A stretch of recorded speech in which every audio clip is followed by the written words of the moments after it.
You know what? I think for us, because I have been here now for this is the fourth year of being at Brown, it really starts with taking a really deep dive into our school-wide data.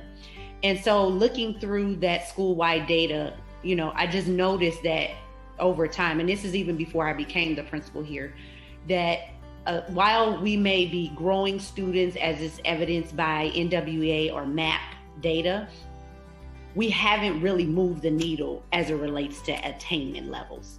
It's like the scores keep staying around the same percentile, nothing is moving.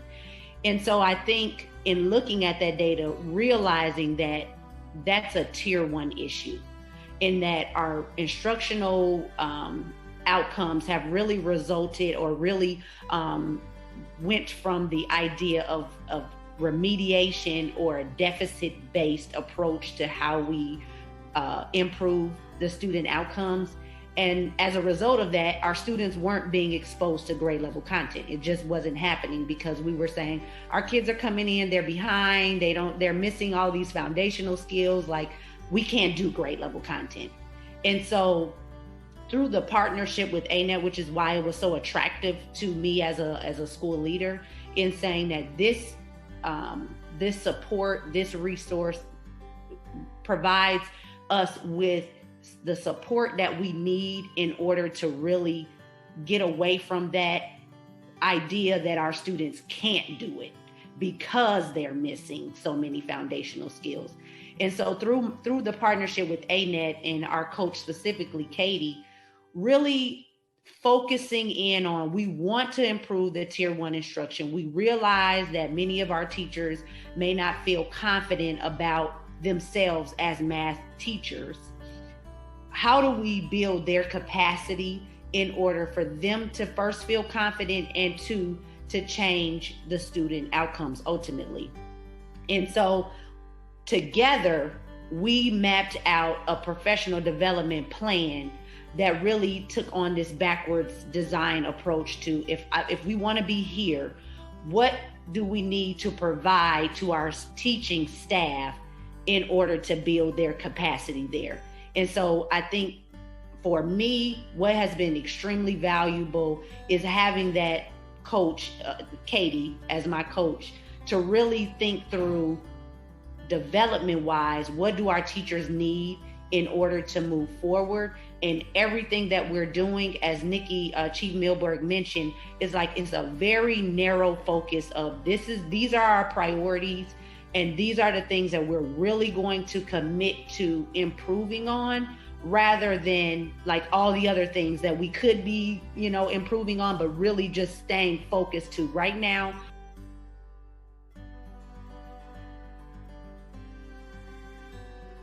As I mentioned before, everything starts with data, but more importantly, I think my approach is really adopting shared leadership approach to the improvement of our overall school. So in the analysis that I mentioned in the previous question, as an ILT, we determined what our priorities would be.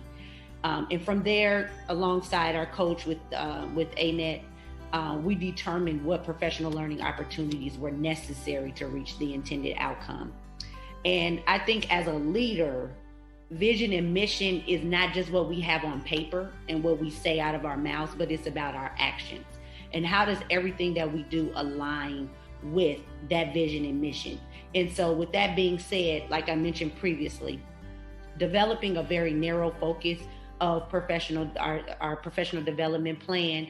So that means every weekly grade level meeting, flex PD days, school improvement days, all of those PD opportunities or professional learning opportunities are all aligned to those priorities. And so teachers really have an opportunity to share what is happening in their classroom, analyze data, look at their plans, look at videos, share with one another. And I think for us, that then is transferred into the coaching that happens with our instructional coaches and myself. So when we're having our one-on-one meetings with teachers, it goes back to What are the priorities? What have we seen in action in the classroom? What supports do you need in order to make it to the next level? So everything that all of our systems and structures as it relates to the improvement of instruction, the improvement of student outcomes is all aligned. And so as we go through this circular pattern, if you will, we're always starting first with the plan, then we teach, then we assess, we're analyzing the data, we reteach or make adjustments with that plan. And so that process continues to go on over and over again. And so as a leadership team, we're always reflecting on the question, what did we teach or what did we give out as professional learning? And how do we see that played out in the classroom? So are our teachers growing, are our students growing? And then how do we know? So as Nikki mentioned, that observational tool that we utilize as a network has really helped us to see what are the trends that we're seeing in the instruction, and how does that substantiate whether our teachers are building in their capacity, or where does it tell us where we need to stop, slow down, make edits to what we're giving out so that it really translates into practice changes. And then finally, and most importantly, is like, how do we see that transferred into the student outcomes? Ultimately, we want to build our teachers' capacity, but we also wanted to improve the outcomes of our students. And I can say wholeheartedly, because we've done this approach every testing cycle through ANET, we're seeing the needle move with our students in their reading and mathematics levels as a result of our instruction. Is it really meeting the needs of our students? And I can say that overall as a school, we're seeing the needle move. And that's what we want as an outcome for our professional learning.